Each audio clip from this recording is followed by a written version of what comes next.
तो सरकार ये कहती है कि भी हम गरीबी दूर करेंगे। ये गरीबी दूर नहीं कर रहे, ये गरीबों को दूर कर रहे हैं। जहाँ मुस्लिम की आबादी दिख रही है ना, ये वहीं पे जा रहे हैं बस। अब ये खिदराबाद है आपका, बिल्कुल जरा सा भी गैप नहीं है इसमें, फ्लाईओवर में इसके अंदर। वहाँ क्यों नहीं जाके दिखा रहे हैं? क्यों? वहाँ पे सारे बड़े लोग हैं, यहाँ गरीब है, मुसलमान है। यहाँ पे मुसलमान क्या करेगा? कोर्ट के पास जाएंगे। अभी तक हमारे पास ना कोई सरकार का नुमाइंदा या कोई हमारे पास आया नहीं है अभी तक हमारी खैर ख्वाही लेने के लिए, राजी खुशी लेने के लिए। आपके साथ क्या हुआ क्या नहीं हुआ, अभी तक कोई नहीं आया है। अभी तक कोई शोएब दानिश वगैरह कोई नहीं जी। शोएब दानिश तो यहाँ जब इलेक्शन होते हैं तभी दिखाई देते हैं, 5 साल में। वोट किसका है यहाँ पे? शोएब दानिश का है। उससे कहियो के दिल की गलियों में रात दिन तेरा इंतज़ारी है। जाकिर नगर गली नंबर 40 के रहने वाले जिनके घरों को ढा दिया गया है, वो अपने नेता का इंतज़ार कर रहे हैं, लेकिन नेता हैं कि उनके पास वक्त नहीं है। यमुना बैंक पर ये दशकों से बसी हुई बस्ती फिर ताराज हो गई। जेसीबी वाले आए और लोगों की उम्मीदों के साथ उनके घरों पर बुलडोज़र चलाकर चले गए। बस्तियों के बाद बस्तियां उजाड़ी जा रही हैं और कोई उनका पुरसाने हाल नहीं है। लोगों की सालों की कमाई बर्बाद हो गई। यहाँ पर जो हमारे 2-2 मंजिल के मकान थे ये बने हुए, अभी मैं अपने मकान के अंदर ही बैठा हुआ हूँ। तो कल जब फोर्स आई थी तो उन लोगों से पूछा गया कि सर किसके लिए आए, तो ये हमारे सामने झुग्गियाँ थी, बहुत लंबी लाइन झुग्गियों की। तो ये झुग्गी बोले कि हम झुग्गियाँ तोड़ने आए आप। मैंने सर पक्के मकानों को तो कोई दिक्कत नहीं है। बोले नहीं हमें पक्के मकान से कुछ नहीं लेना है। तो उसके बाद में जो है पहले झुग्गियाँ टूटी, झुग्गियाँ टूटने के बाद में फिर उसके बाद एक डीडी के अफसर कहते हैं कि ये सारी लाइन साफ कर दो। तो हम लोग घबरा गए। मैंने सर अभी तो आप मना कर रहे थे तोड़ने के लिए, आप क्यों तोड़ रहे हो? बोले नहीं ये तोड़ना है। तो हम लोगों ने जो नक्शा था हमारे पास, वो नक्शा भी उनको दिखाया, जो 2019 का जो हमारे पास स्टे ऑर्डर है वो भी दिखाया था। तो उसको किसी भी चीज़ को उन लोगों ने नहीं माना और वो सीधा इसको तोड़ते चले गए। हम लोगों को सामान निकालने का भी मौका नहीं दिया।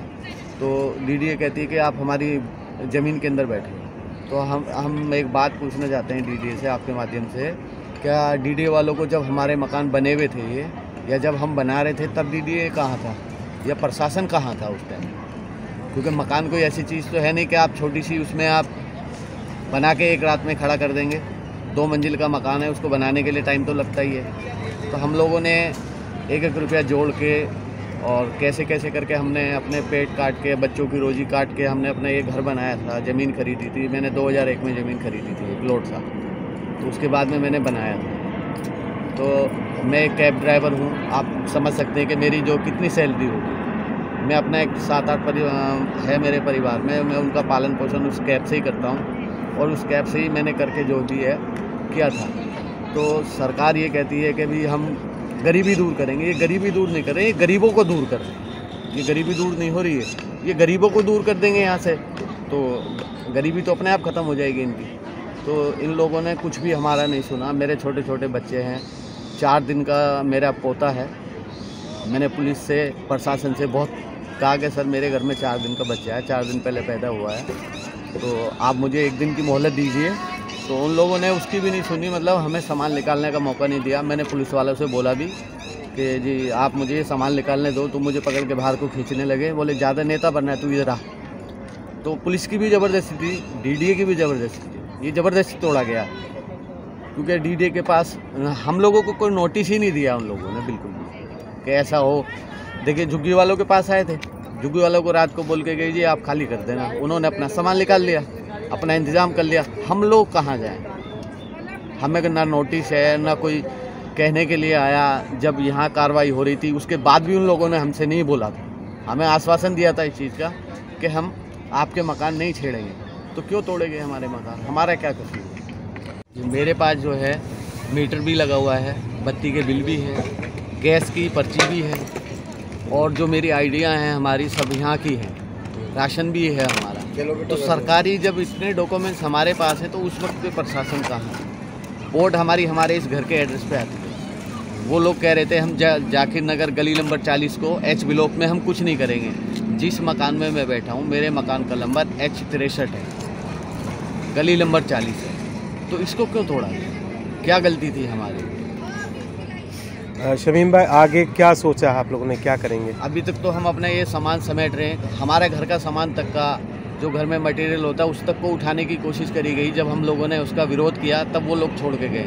आगे भाई का मकान था, उसके घर के तो पूरी ईंट भी, मलबा भी, लोहा भी सब भर के ले गए। ये कहाँ का इंसाफ? भाई की शादी भी हुई थी, सारा सामान यहीं पे दब गया, उसका भी सब सामान ऐसे टूटा है, फूटा है। तो अभी देखिए, अब हमारे पास एक ही विकल्प बचता है, जो है कोर्ट के पास जाएंगे।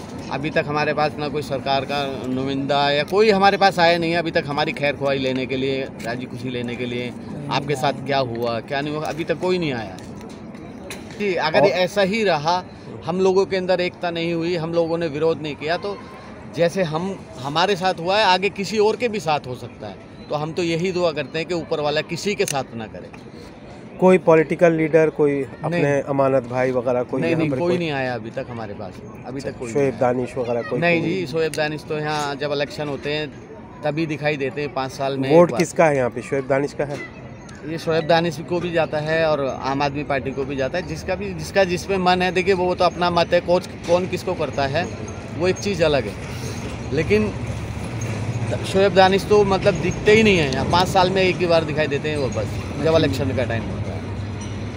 अमानत भाई के यहाँ से जो एमएलए हैं, उन्हों के जो साथ के लोग थे वो तो कल कुछ आए थे, लेकिन अमानत भाई अभी तक भी नहीं आए। ये जो तस्वीरें आप देख रहे हैं, इससे आपको लग रहा होगा कि शायद मैं तुर्की से ये लाइव कर रहा हूँ, जहाँ कुछ दिन पहले ज़लज़ला आया था और हज़ारों मकान गिर गए थे, और वहाँ का है। नहीं, ये आपकी तुर्की का नहीं है तस्वीर, ये यहाँ दिल्ली की तस्वीर है। और कल सुबह तक ये बिल्कुल सारे मकान बिल्कुल वैसे ही थे, बिल्कुल ठीक ठाक, जैसे और मकान अभी बने हुए हैं यहाँ पर, तो वैसे बने हुए थे जैसे मकान होते हैं। और लेकिन कल सुबह जो है यहाँ डीडीए की टीम आई पुलिस प्रोटेक्शन के साथ, तोड़ दिया। अरे भैया क्या करें, मजबूर हैं हम तो, यहाँ पड़े हैं। आप बताइए कि ये आप लोगों का झुग्गी जो है पहले टूटा था, तो फिर दोबारा कैसे टूट गया? ये क्या उसके क्या कहानी? मालूम कैसे टूटा, कोई बात वो नहीं है। तब एकदम सब आगे अचानक वो नोटिस लगा गए पहले 5-6 दिन, 5 दिन पहले, 3 दिन, 4-5 दिन। तो क्या नोटिस क्या था? नोटिस पर्चे लगा गए थे, फला तारीख तक ये खाली कर दो, 14 तारीख को खाली कर दो, 15 को आ जाएगी। तो आप लोगों ने कोई वो नहीं किया कि इसको? आप लोगों तो खैर ऑलरेडी टूट चुका था पहले ही, टूटा पड़ा ही था, टूटा था, बस ये कि सामान उमान निकालने की बात थी इससे, तो कुछ, बल्कि इधर तो आप लोगों ने सामान कुछ निकाला भी था। तो और सामने वाले को जो तोड़ा, तो इनके बताइए कि कल क्या हुआ? कल क्या हुआ? कुछ भी नहीं, इधर टूट गया, टूट गया, कोई ये नहीं थी कि इधर टूट गए उन्हें। अच्छा, और सामने जो कल पक्का मकान टूटा उसके? यही तो टूटा। अच्छा, इधर ये तो झुग्गियाँ साफ कर रहे थे, तो झुग्गियाँ साफ करते बिल्ले घूम गया। जी, अपना नाम बताएं। आसिफ भाई, ये बताइए कि यहाँ जो कल टूटा, ये तो आप कहाँ पर थे? मैं यहीं पे था सर। अच्छा, तो आपके सब कितने मकान टूटे हैं और क्या इनकी स्ट्रेटेजी थी, कैसे क्या कहा इन्होंने, और फिर आप लोगों का घर टूटा? 35 या 40 घर थे यहाँ टोटल। तो ये आए थे झुग्गी तोड़ने के लिए, पल्ली तरफ झुग्गियाँ डली हुई थी, वहाँ ये तोड़ने के लिए आए थे। तो हमसे वहाँ खड़े होकर हमें पुलिस वाले हमारी छतों पे खड़े होकर हमसे कहने लगे, पक्के मकान वाले अपने अपने घरों में बैठ जाएं, तुम्हारे घर नहीं टूटेंगे। अब वो जब झुग्गियाँ इन्होंने तोड़ी है, तो झुग्गी तोड़ने के बाद यहाँ पे बिल्डोजर लगा दिया उन्होंने पक्के घरों पे। पहले हमें मना करा गया, फिर हमें सामान निकालने का मौका भी नहीं दिया जरा सा भी। बस वो झुग्गियाँ तोड़ी इन्होंने, झुग्गियाँ तोड़ने के बाद इस पर लगा दिए फिर पक्के मकानों पे। 2-2, 3-3 मंजिल के मकान बने हुए थे यहाँ अच्छे खासे, ये नहीं बिल्कुल झोपड़पट्टी वाले नहीं थे। यहाँ गार्डन टुकड़ी मैं कल आया था, मैंने देखा पूरा खड़े हुए थे वो भी। तो उन्होंने साफ हमें मना कर दिया था, वरना पक्के मकानों पे नहीं टूटेगा कुछ भी। अपने घर, अब पक्के मकान वाले अपने अपने घरों पे खड़े हो जाएं, अपने अपने घर में घुस जाएं। और फौज जो थी वो हमारी छतों पे खड़ी हुई थी, वरना पक्के मकान नहीं टूटेंगे, वो खाली झुग्गियाँ टूटेंगी। जहाँ झुग्गियाँ टूट गई, फिर उसके बाद पक्की लाइन में लगाया इन्होंने बिल्डोजर। अच्छा, झुग्गियाँ में कल आके मैंने देखा था तो वो तो पहले से ही टूटी हुई थी। वो 4 महीने पहले टूट गई थी वो। हाँ हाँ जी। तो फिर उनको कैसे तोड़ा गया, क्या किया? इन्होंने बांस बल्लियाँ बांध रखी थी बेचारे, अब रहने के लिए तो जगह ली उन्होंने भी पैसों से, तो इन्होंने 2-3 बांस खड़े करके अपना आराम से रहने की जगह बना ली थी। तो पहले तो उसे तोड़ी, फिर उसके बाद ये तोड़ी हमारी लाइन। मीटर भी लगे हुए थे यहाँ, सब कुछ था, पानी की लाइन है, सब आधार प्रूफ सब यहीं के बने हुए हमारे। हमारा बचपना गुजर गया यहीं पे रहते रहते। कब से आप यहाँ रह रहे हैं? मैं बताता रहा हूँ सर, बचपना गुजर गया मेरा यहाँ पे। मैं इतना छोटा था, मुझसे चला भी नहीं जाता था यहाँ पे। तो आपको क्या लगता है, क्या ये मतलब मेहरौली में भी टूटा मकान? जी, मेहरौली में भी हो रहा है। यहाँ तो खैर ज़्यादातर मतलब मुस्लिम लोग दिख रहे हैं। जहाँ मुस्लिम की आबादी दिख रही है ना, ये वहीं पे जा रहे हैं बस। अब ये खिदराबाद है आपका, बिल्कुल जरा सा भी गैप नहीं है इसमें, फ्लाईओवर में, इसके अंदर। वहाँ क्यों नहीं जाके दिखा रहे हैं? क्यों? वहाँ पे सारे बड़े लोग हैं, यहाँ गरीब है, मुसलमान है। यहाँ पे मुसलमान क्या करेगा? मुसलमान कहीं भग नहीं सकता, कहीं जा नहीं सकता है, तो इसीलिए मुसलमान को दबाया जा रहा है यहाँ पे आके। कल मैं वहाँ भी जाके जायज़ा लूँगा, देखूँगा कि कितना नज़दीक है वो। जाके देखिए आप। चलिए मैं भी आपके साथ चलता हूँ, आप खुद देखना, वीडियो बनाना। आपको खुद ऐसा भैंसे बांध के, तवेला बांध के उन्होंने बिल्डिंगें खड़ी कर ली आज। चलिए ठीक है, शुक्रिया भाई। ओके जी। जिन्हें हिंद पर नाज था वो कहाँ है। और हुकूमत के लिए मुनव्वर राना का ये शेर बहुत मौजू है। चलो इमदाद करना सीख लें हम भी हुकूमत से, ये पक्के घर गिरा देती है, कच्चा घर बनाती है। ब्रेकिंग न्यूज़ एक्सप्रेस के लिए सैयद वसी इमाम।